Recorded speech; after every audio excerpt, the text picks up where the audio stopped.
6 million collisions happen in the US every year. 2.5 million of those are rear-end collisions.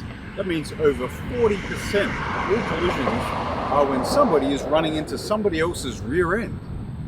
So if you've ever been rear-ended, you know that even when you were stopped, there was somebody behind you that didn't stop quite in time. So the basic premise here is that we have one thing that is stopped, that gets hit by one thing that doesn't stop soon enough. Most rear-end collisions involve impacts that occur at less than 10 miles per hour. Simple deduction tells us that the car that didn't stop in time is the problem. And more often than not, we would assume that it's the driver that's the cause of the fault. Yep. So our strategy is to see how a car can be stopped in as little distance as possible. And stopping isn't just about brakes. There are other components of the vehicle that support the brakes during braking. Now, one of these is the shock absorber. Now, a vehicle traveling at 70 miles per hour with a worn shock can increase the stopping distance of a vehicle by up to 22 feet.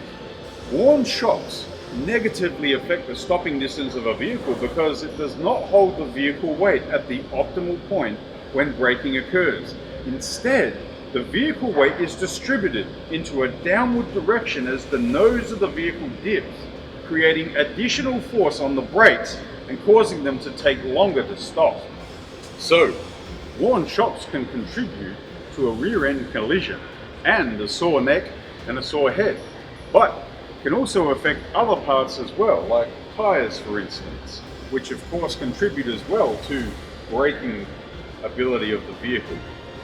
Beyond tires, worn shocks affect all components of the steering system through vibration, and this extends all the way up to the steering wheel and the vehicle chassis.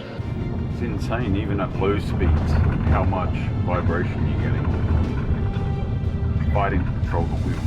So we saw how much vibration there is inside the vehicle in the cabin when we're driving. See this outer surface here gets scrubbed as it's continually hammering on the ground every time that the wheel comes up off the ground. So you get uneven tire wear, which if you do a lot of freeway driving can result in what's called cupping, where you get a lot of wear that happens in points around the tire and creates that vibration that then runs all the way through all of the other components in the chassis. So a worn shock or strut can be a big contributor to a pain in the rear. Now, shocks can last a long time, but it's critical to recommend that shocks and struts are tested and checked for damage and leaking oil from 50,000 miles.